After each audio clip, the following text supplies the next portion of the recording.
A lot of people jumping into real estate investing think that you got to reach to one seller, make one offer, close on that, and then you move on to the next one later, right? And it's not like that. Actually, that day he called me back and said, it's funny you texted me because my buyers just fell through. They couldn't get their financing. There we go. And that happens a lot. Keyword there is follow-up.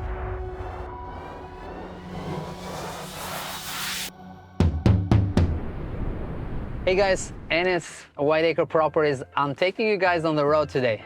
We are in the beautiful town of Reading, Massachusetts, and I got something very different for today's video because it got me thinking the other day. Everyone struggles with finding that first deal, and honestly, that first deal is the most important one. Everyone is having a hard time finding a deal nowadays. High interest rates, top real estate market as far as prices go, so it's extremely competitive in Greater Boston. How are people getting deals and starting out in real estate investing, right? It's very difficult. And then you get someone like John. John has a really cool story, guys, because he found me through these videos, the video you're just watching. And he did the right thing. He reached out, introduced himself. He's a local investor or someone actually that wanted to break into real estate investing. And he got a great story. Hang out with me because we're gonna go over exactly how he did it as far as quitting his full-time job, jumping into his first deal in 2023. But I'm right outside his property, so let's go say hi, check out the property.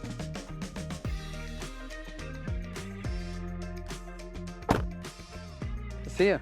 See you too. So this is the property, huh? That's it, yeah. Awesome. Hey, I did introduce you on the car briefly, but people don't know who you are. So please share, who are you? What are you doing in real estate investing right now? Sure. Yeah. Hi, everyone. I'm John Anderson. I started a business called Blue Cedar Property Group. So I'm a full-time real estate investor and working on flipping homes. Awesome.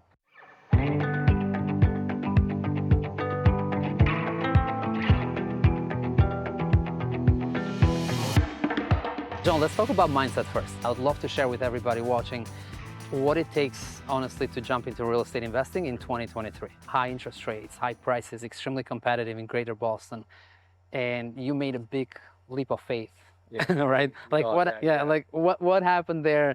Because I'm sure a lot of people watching have either thought about it or are planning to do something similar, right? Mm-hmm. So like, how does that work and what does it take to make that jump? Yeah.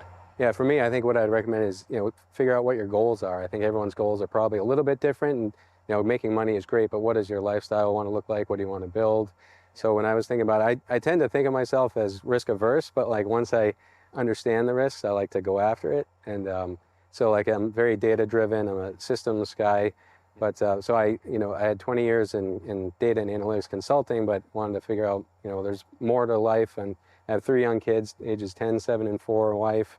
So it's a busy household, but I wanted to spend more time with them and have more control over my time. Yeah. What I wanted to try to find was something that I could make good money and support the family, mm-hmm. but also have more control over my time and more control over my long-term goals. Build something for the kids for the future. And I love that, but obviously it wasn't as easy as you make it sound. Like, no. What were some of the things that, roadblocks on your way? Yeah, well, first, just the choice of like getting into real estate. I was like, what, when I was deciding, okay, I'm probably going to exit my career to do something. It wasn't like I found real estate first, and then I was like, oh, let's take 5 years and get into that. It was more, I want to find something else to have more control. And then I knew I enjoyed real estate. I'm a DIY guy, did a renovation on my own home. And so I was like, I like that. If someone could just pay me to work on my own home, that would be great. But right. I kind of made a decision, did a lot of research, a lot of YouTube videos, a lot of, reading, blogs, but it was all national stuff. So I was figuring, okay, it seems like real estate could support my family, in the lifestyle that we're looking for. Mm-hmm. Now it was like, how can I make it real? Starting to understand what are are there people doing it locally? I didn't even know, is anyone in Massachusetts flipping homes? I didn't even, oh man, there's a lot of people in Massachusetts flipping homes, yes. Yeah, so turn up a rock and there's a million people doing it, which is good in that, there's a good market for it, but as you know, it's also competitive. So I kind of transitioned, I made a decision to quit my career and say, okay, I'm going to go for it. Here's, this is my 20-year plan. Let's figure it out. And so the first step on that, I've made a couple of pivots along the way. So first, I purchased a wholesaling course, and I was going to go wholesaling because I thought maybe I could, use some of the short-term income to support it. But in the back of my head, like actually fixing and flipping a home was what I really wanted to do. Okay. I was like, okay, first I just need to, I watched all these videos with people, national guys, but I need to find out what's happening locally. How do we do it here? Because real estate obviously is very, you know, Yeah. it's very localized, right? It's sometimes specific to a neighborhood, a Right. town, right? So Massachusetts overall behaves differently, different areas, different price points. So yeah, I'm glad that you did that. What about, obviously, you know, you quit your job. I don't recommend that, unless you got some real, you know, support behind you. But what does it take? Obviously, did you have like a set amount of savings put aside and you're like, hey, I'm gonna, you know, I feel comfortable doing that because I save? Because obviously you have bills, right? We have mortgage payments, we have kids, and like, how do you make that? That's a huge jump. What I was doing is being responsible financially, you know, kind of building savings, retirement, all of those things. You know, we were fortunate to be in a nice community with a good home and home value. So it's all personal, you know, situations. But for my situation, we had kind of financial backing, just kind of the way that we were operating in a great career before. So I did have a benefit from the flexibility there.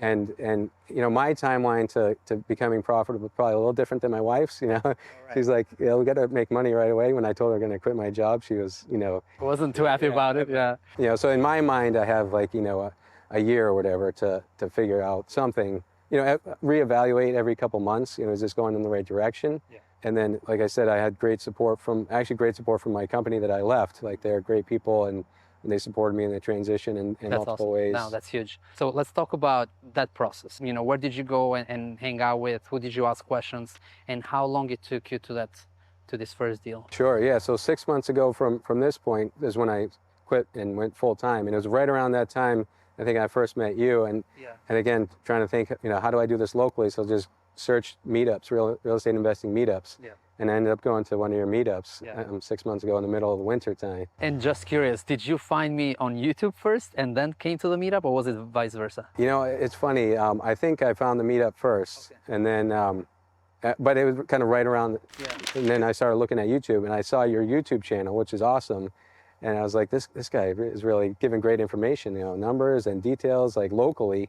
Like, this is what I need. And then I think I reached out to you with an email or something. You did, and I love those emails. So guys, if you're watching this, comment below, reach out to me by email. My email is out there, so I'm not hard to find, but I do respond, you know. And John put a lot of thought into his email, so I'm like, okay, this guy's, you know, is putting effort. Wasn't just someone randomly, you know, asking a question that didn't make sense. Like, you know, your email was long, and he was like, hey, if you made it this far, you know, thank you. I don't know if you're gonna reach out, but I still appreciate the videos. I'm like, I'm gonna connect with this guy. So thank you for doing that. That honestly, that's exactly why we do the videos. When I started out, I was going to the meetups, got a ton of information from other guys that were doing it, and the numbers. And, you know, just looking at kind of, you know, the back of the curtain, you know, how does everything operate? It gave me the confidence to do the next step, right? So I'm glad that the videos, you know, kind of gave you that first insight of like, what do the numbers look like in Mass and around here? But then you came to the meetups, you started surrounding yourself with other people at the meetup events. How did that help in any way? Oh yeah, it was huge. I had a financial plan for a while, but I wasn't sure like where I wanted to put the money first to invest it. I knew I wanted to buy a property, but it's like, what's, you know, how do we start to grow like a presence, and just meeting people. And again, I knew no one locally. I didn't know you before I sent that email. So I started meeting attorneys, you know, realtors, other investors, lenders, contractors. Which makes a huge difference. Yeah. Guys, I don't want this to be a promo for the meetup event, but check out the meetup events, right? Come hang out with guys like John, meet other real estate investors, and get that conversation going. If you are active in the business or if you want to start out, it's a really good group of people. So check out the notes. We have one a month. Hope to see you guys there. So 6 months ago, you quit your job. When did you purchase this property? So it was 3 months ago. So okay. From when I quit my job, I closed on this purchase 3 months after that. Okay. But then there's kind of a timeline before that. But that's still really fast. 3 months. I think what happened with you is that you were all in, right? Like you were focused, you know, you knew what you wanted to do. Yes, you thought about wholesaling, and then you kind of shifted into, you know, fix and flips, but like you wanted to buy a property and turn it around and sell it, right? Tell us how you find the deal. You know, a lot of people ask me that, like, how do you find these deals off market? Like, what happened with this one? It was actually the first property I reached out to. A guy, the seller, posted on Facebook on our just an internal town Facebook. Right. My wife saw it. You know, she's like my social media coordinator. She's Right. She's like, That's hey, awesome. hey, John, did you see this property? It was a Sunday evening. I think I reached out, sent him a Facebook message. Again, no idea if he'd respond, but he responded right away. And that day, that Monday, I was out here to look at it with him.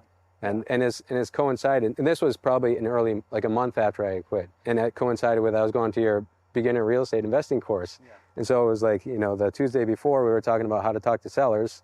And then that weekend I was like, I'm talking to a seller. Man, that's huge. Right? Yeah, so guys, to give you some insight and context about this, twice a year we have these free real estate investing classes. And it was another way for me to connect with people one-on-one, right? It's great to do the videos, but I'm looking at a camera, right? And it's different when we talk and kind of interact with local people. So Meetup are great for that. And I wanted to have this more personal, intimate, one-on-ones almost. I think you were on the second class we ever did, talking to someone buying their property off market. Yeah. Right? And that's a very different conversation than talking to an agent, right? Because you're going into someone's living room, talking to buying their property. So you got to talk, you got to negotiate price. You got to negotiate terms. I mean, there's a lot that happens there. Can you talk briefly, how did that work out? Like, how did that conversation go? Were you worried and frustrated or scared? Like what, what did you go through? Yeah, I was definitely, nervous going to that, but I just went into it wanting to, again, some of the tips that you talked about was just go there to listen, go there to try to connect and understand what the issue is that they have and see if there's a solution. If there's not, great. If it doesn't work out, great. So, I didn't, go in there looking for the yes. I just went in there to experience it and connected with a seller, great guy, pretty unique situation. Actually, they're taking their family and moving to Europe, and I still keep in touch with them, and we have a good connection. So I really value that relationship. So I met him and we talked about him, great relationship, and I worked with your team to actually come up with a price. I didn't even remember that. Yeah. So you work with Devin, our acquisition manager, and kudos to Devin for doing this, right? Yeah, he volunteered his time. Because obviously he did it, free of charge and just kind of helping you out, but that's the whole point. Yeah. Right, and he gave you some insight on price and, the way we would look at putting an offer together. Yeah, estimating construction costs at the beginning of the offer. And especially for the first deal, that's huge, right? Having another set of eyes on it, it's amazing. And that's another thing is that these guys offer their help, so take it. Take advantage of that. Yeah.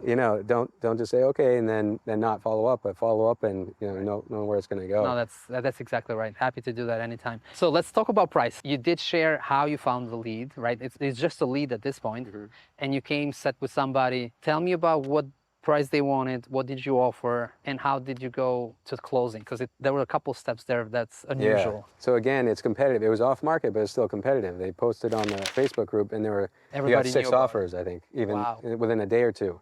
Wow. So we came up with a number, and the number was 590 that we came up with. 590,000 was your offer price. Yep. Got it. I knew that he was looking for around 650 or so, 650,000. So you guys were quite... Yeah, pretty far apart. Pretty far apart. But I said, hey, again, I know what I think will work for me. I just want to create a great relationship. If it works, it works. If it doesn't, it doesn't. So I presented the offer. He's like, oh, I'd love to work with you, but that's too far away. I got an offer for 645,000. 50 grand 55 grand more. 55 grand more. Yeah. Wow. And so I said, oh, okay, well, good luck. And it was great to meet you, and let's keep in touch. And I walked away. Yeah. And that's all you can do, right? You were far apart. But what you did next is something that's super important to emphasize, right? So what happened next? Obviously, you thought this is gone, and it's too far apart. I'm not gonna lose money on my first deal. Like, you walked away, which is the right thing to do. But what happened next?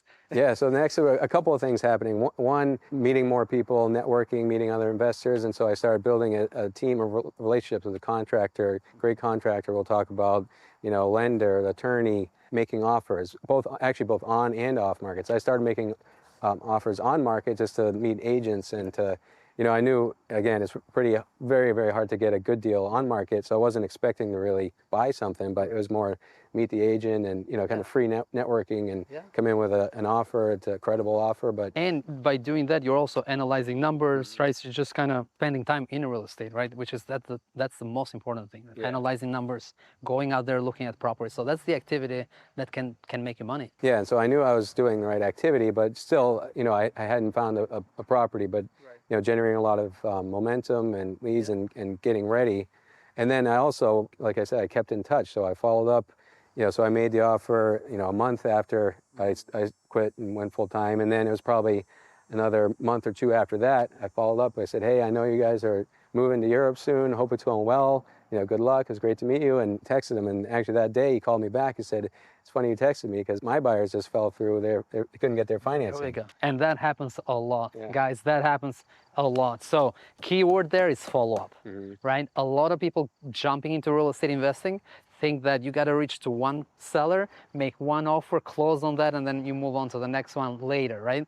And it's not like that. I wish it was that easy, but people obviously are shopping for the highest price. As an investors, we want the cheapest price we can get, right? But follow-up is when we get deals done. I mean, when I look at our numbers in the business, I think 85% of our closings come from follow-up, right? So we'll submit an offer, it's a no, right? They'll go with somebody else. Just like in your case, that deal falls through. They'll come to us if you were a good person, right? If you were trustworthy, if you build rapport, if you follow up, right? So, man, you experienced exactly what I go through, but most people think that, you got to sign a contract right there, first one, boom, and it just doesn't happen in this market. So he called back. What price did he actually end up? He called me up and he said, I'd love to work with you. If take it at my $645,000, it's yours. Otherwise, I'll put it on the market and we'll sell it for something else. So that at that point, I had a decision to make. I knew the numbers. Yes. I knew what I wanted to buy. It was $55,000 off of that. Yeah, that's a big jump. But again, the time had passed. I've been looking at properties, making offers, and I knew that I wanted to get started. So I ended up making the decision to go for a number of different reasons.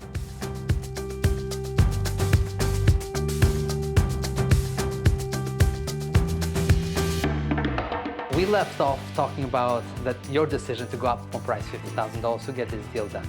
And I would love to hear more about why, right? And how did you decide that? And personally, I would probably walk away and just look for the next deal, right? Because that's most likely my profit in the deal. What were you thinking? Like, what was your thought process in that time? Well, the thinking was I probably wouldn't do that on the second deal. Right. But for the first deal, because it was my first and get into it, I had a bunch of different goals. Again, long-term plan. I felt like this, okay, if I make an investment in the business, like I said, I've been making a dozen offers, hadn't gotten anything, and I just wanted some continued momentum. And because this was actually in my town, 5 minutes from where I live, very lucky, create local relationships with it, start building a portfolio, start to hire a contractor, understand the real costs of construction rather than just getting assumptions from different people, start to understand the hard process, getting systems in place. I'm a systems guy, so we have software for tracking the costs in construction and plan. Guys, this is important, right? And the reason why this is important is, and I'm not saying you should go up on price to do that first deal or, lose money on that first deal. You want to avoid that as much as you can, right? Because honestly, if you lose money on that first deal, a lot of people, that's a slap in the face. That's like, a punch in the guts and it's like,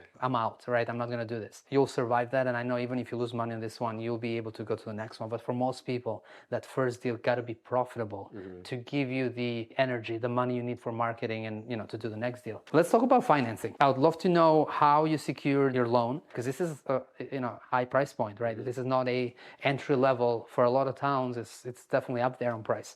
But who did you work with for financing? What did you contribute, from your savings, and how did that all work out? So actually, Corey Anderson from Apex Capital was, met through a meetup. Shout out to Corey for that. Yeah, thank you, Corey. Yeah, so we were working together. Again, I was working with him through the process of making offers and intending to get a deal. And so by the time this came back around, we were prepared and ready. They funded it, and then for the down payment, I actually have a HELOC, a home equity line of credit on my own home. That was part of the financial plan, so I was able to use that for the down payment and the working capital to get the construction going. Yeah. What I love about this whole story is that you met a lot of these people through the network, right? And Corey was at that real estate investing class, which is awesome because he was part of that. You guys connected. You hadn't purchased your first deal yet. Right. You wanted to, and he's a lender, right? Yeah. So you guys connected and you got the loan done.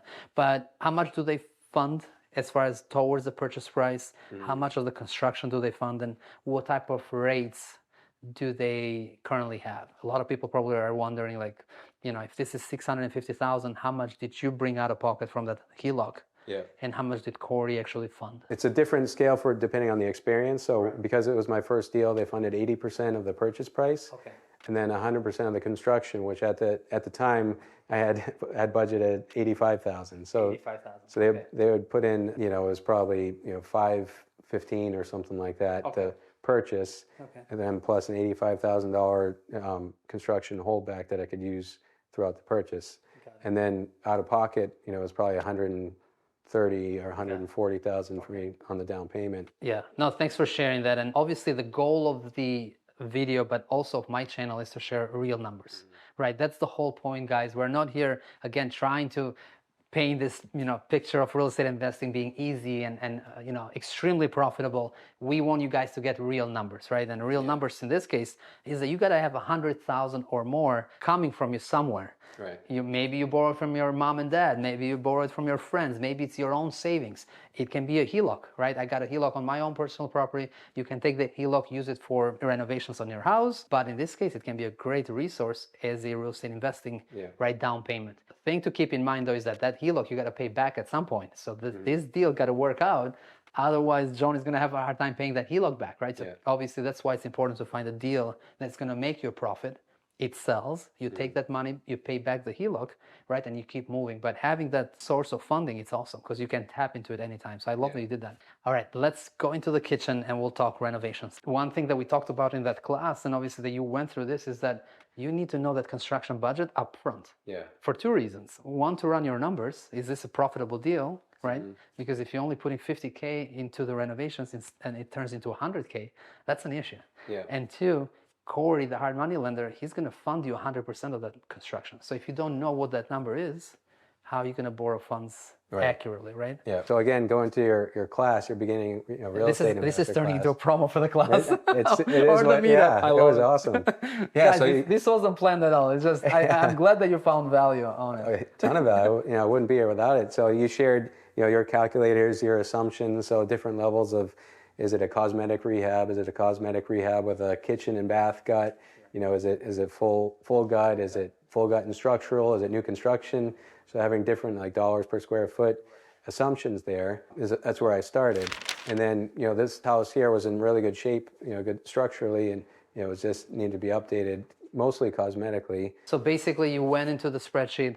You said this is 2,100 square feet, and let's say you put in 60 or 80 or $90 a square foot, right? So you just did an average based on square foot. Yeah. So first it was $40. So let's do the full cosmetic. Yeah, that was the low end. So there were a couple of iterations. Some of it was at first I was like 60, and then or 60 or 70 or 75 because I wasn't sure what pricing I would be able to get because I'm not a general contractor and I hadn't worked with a general contractor yet to get real, which is another reason to do this deal, is to actually get the contractor pricing, get the real numbers, figure out what the real costs are. So I was a little bit shooting in the dark based on your assumption, but you have a lot of experience, so I'm like, I'm probably not going to get that pricing. So I think I did start at $75 a square foot. Got it. But that was with the purchase price of $590. So then it was like, okay, if I'm going to buy it for $55,000 more, maybe I have to reduce the scope and see, you know, what's the ARV going to be after that? Is it still going to work out? So there was a lot of kind of moving the numbers around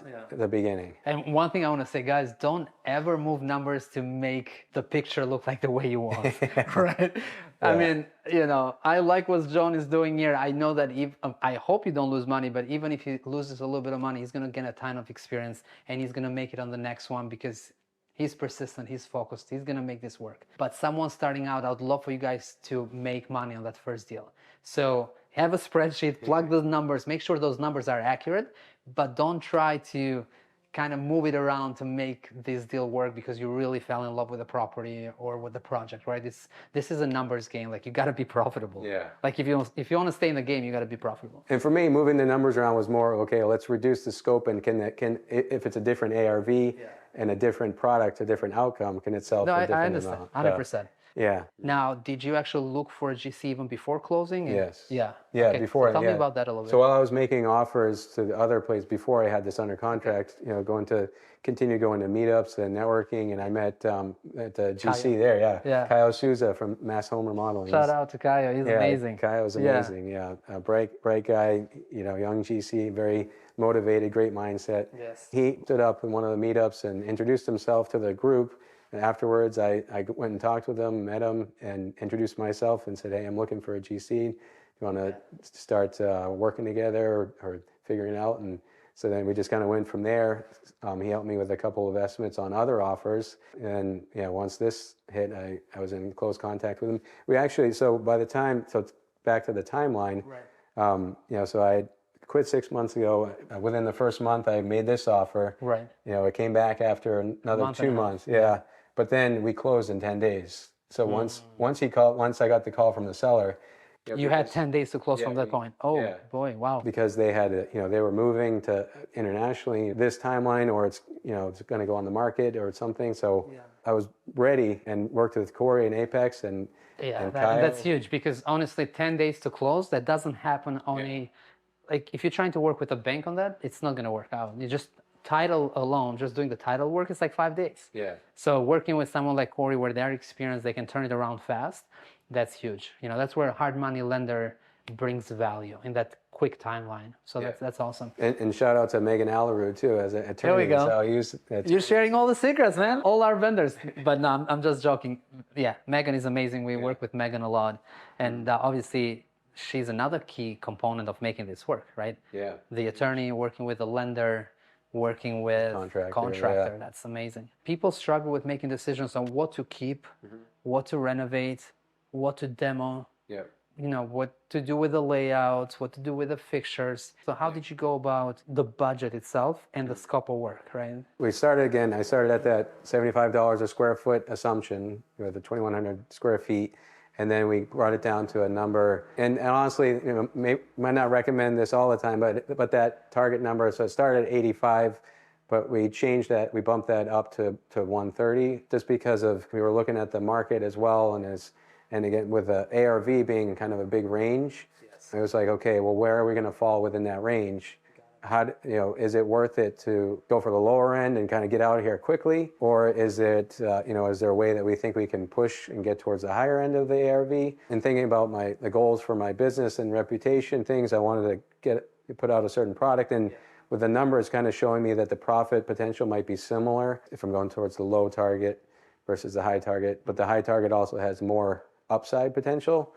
And I wanted to put a good product out there. So we started thinking about what things do we do to push the higher end? But it's still, like, there are some examples where, like, roofing and windows, those were two big decisions that I ended up not doing anything with. We replaced a portion of the roof over the porch, but the main house we left it. It was in good enough shape. And the windows also were in good enough shape. When I came in first, I was like, oh, let's put in new windows, new black windows or something on trend. But we got here and they work well, they're solid, and it's just a big line item that we can cut from the budget and maybe put somewhere else. Another silly little example is this soffit in the kitchen. It was like, oh, it'd be great to remove that. There's high ceilings in here. Let's put the cabinets to the ceilings. But then it was like, well, is it really worth it? Is it going to really move the needle that much? And I remember you also said heating water heater. Yeah, you kept those as well. Kept those as well. Yeah, they're older.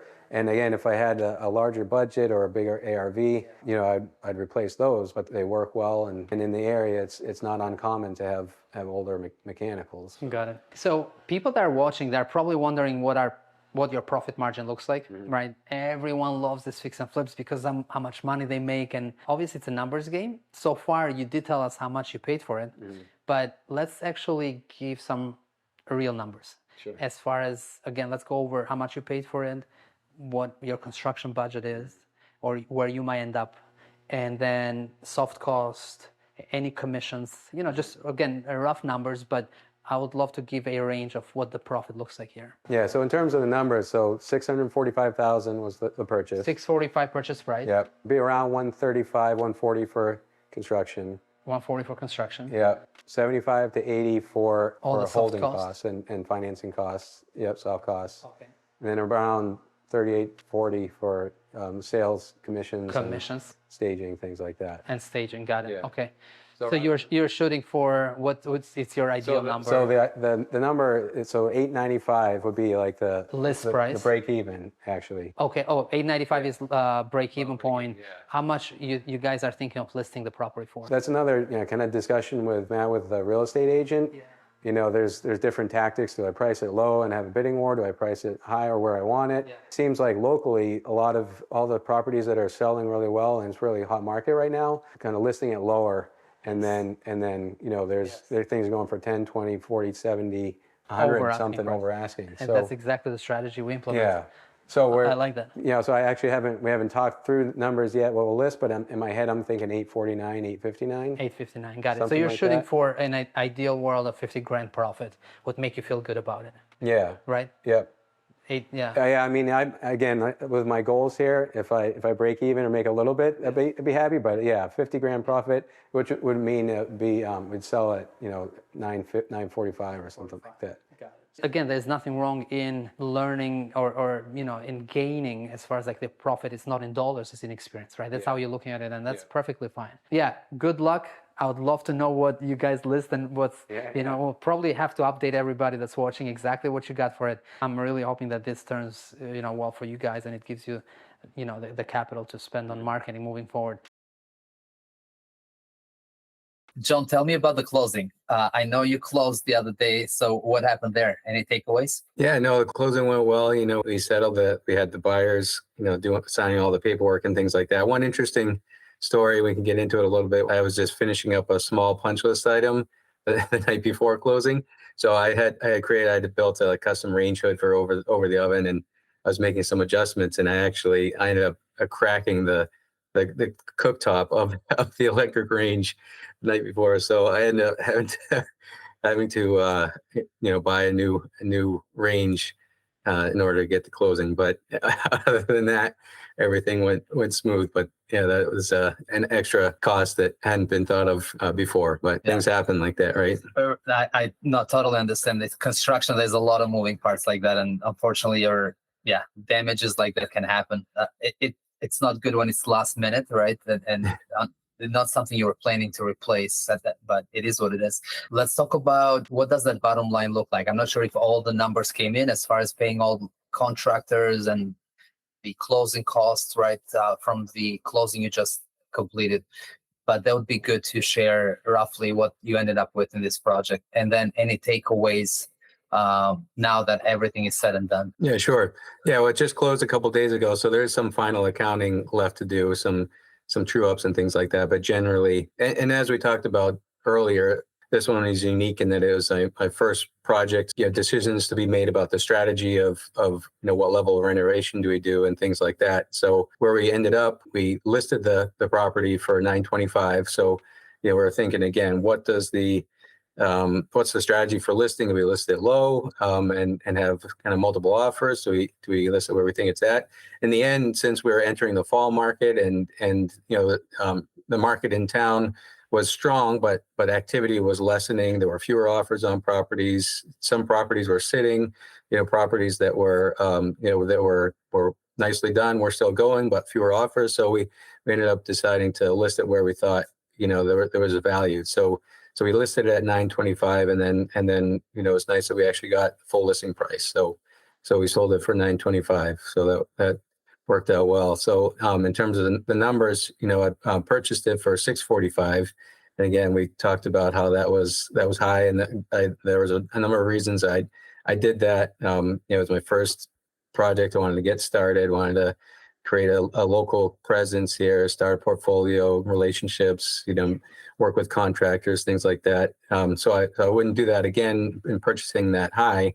But so I purchased $645. The renovation budget ended up coming in at $160, which I'm actually happy with the cost. That's $75 a square foot for a cosmetic plus got in the kitchen and bathrooms. So I think that's, myself, I'm not a general contractor. So even paying a general contractor, I feel like I'm happy with those costs, overall. And I think we created a good product, which is great. We can use it for marketing and for building that portfolio. But so the construction cost of $160,000 at $75 a square foot. Then we have holding costs and soft costs of $85,000. So financing costs and property taxes and all of those other utilities, things like that. So project took 7 months from purchase to close. That was $85,000 in the holding costs. And then the selling costs were about $33,000 in terms of commissions to the listing and buyer's agents, which I negotiated, working with my agent. He gave me a good deal again, because he knew this was my first project. You know, we're building a relationship there, so he gave me a good deal on that commission. And then we did kind of a standard commission for the buyer's agent. So all of that, you know, comes down to, you know, a profit of about $2,000, which, you know, is not the goal long term. But I'm actually very happy with the process. I'm very happy with the product, the results. I'm happy with you know, this you know, moving forward and taking this and leveraging it. You know, I created a great relationship with the original seller who sold me the property, and you know, kind of use this as a template going forward. And I knew going in, again, that with my original purchase price that I was looking for, you know, that I would have had a good profit. So it turned out the way that I kind of thought it would, which was nice, proof of concept. And again, with profit not being the biggest goal here on my first project. John, thank you for sharing that. Honestly, you know, it means to me more than anything that you're sharing real numbers, and I think it's going to be extremely valuable for people watching this, because there's a lot of people sharing big numbers online, and especially, you know, in our greater Boston market. Well, that's not the reality for all of us, right? And you make your money when you buy real estate.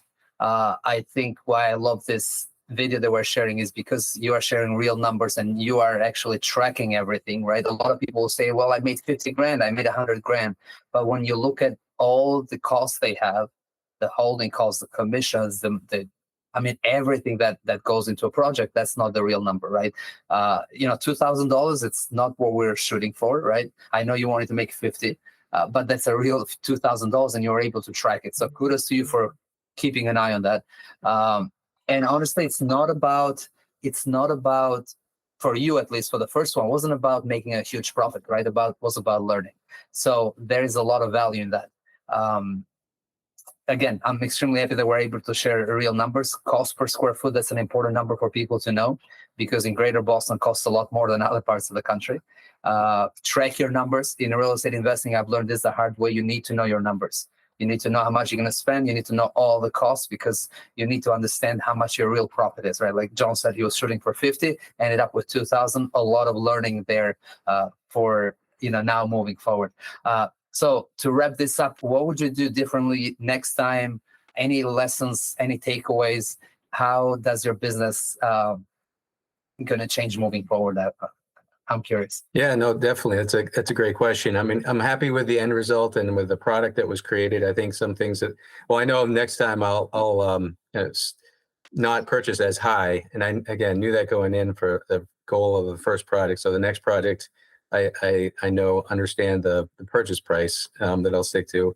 And then just some things along the way. I think we did a good job of kind of documenting processes and, you know, using software to track construction costs and estimates and things like that. So I'll continue that, but maybe make a little bit tighter. And then, you know, one thing is that I did a number of projects myself on this property, you know, deck and porch and range hood and things like that, which was fun and good. But you know, I probably spent a little too much of my time myself on this property. So I think, you know, the general contractor that I had, you know, it did an awesome job. I think I'll kind of let them run with most things on next property. Maybe I'll do some custom, you know, woodworking a little bit here and there, but probably spend most of my time more on the business development and prospecting and raising capital side of things. Nice. Awesome. All right. So to wrap this up, how can people reach out to you, John? Anyone that's local that might have questions about construction, running numbers, maybe they have a deal that's off market. Yeah. Tell everybody, how can they get in touch with you? Yeah, sure. Again, so I founded Blue Cedar Property Group is the name of the business, and the best way to reach out to me is on Instagram. So find me on Instagram at Blue Cedar Property Group. I'm doing exactly the same thing as far as listing price, where we try to list low and, you know, get multiple offers. Our last deal, we got 150,000 over asking. You know, on another one, we got 40,000 over asking. So it happens a lot if you price it under, and because it's so competitive out there, they're giving you over asking by quite a bit, right? So guys, to wrap up, again, the goal of this video was for you guys to understand that that first deal is everything. And we've been talking over and over about the fact that it's not all about the money, right? Yes, if you get into this business just because of that profit and the numbers, you're gonna struggle with it. This is not the type of business that is gonna give you $1 million on day one, right? I've been doing it for 8.5 years, 9 years. It's a slow journey. It's not a sprint, guys, it's a marathon. It's long-term investing, right? I just want you to understand that. But that first deal is all you gotta think about, because you're gonna learn a ton and it's gonna give you the momentum, the energy to keep moving forward, right? And that's super important. Just listen to what John said, go back and listen to everything, and all the people that he met came mostly from the meetup event, right? It's important, guys. It's a free event, so I don't gain anything from it, but I would love to see a lot of you there, because it's all about networking, right? And who you surround yourself, especially starting out, it makes a huge difference. So would love to see you guys there. We'll put the link below. It's Boston Real Estate Connection meetup event. We get together once a month in Natick. Yeah, that's all we got. Like, share, subscribe. If you guys know somebody that might find this valuable, someone that is looking to make a transition in their career, share this. This is a great story. Appreciate you, man. This is awesome. Yeah. Thank you. Any final thoughts? Anything to share? I know we talked a lot, but No, just put one foot in front of the other. Take action. take action. Get started. Cool. Love it. Appreciate it. This is good. Thanks. Love Thanks. it, man.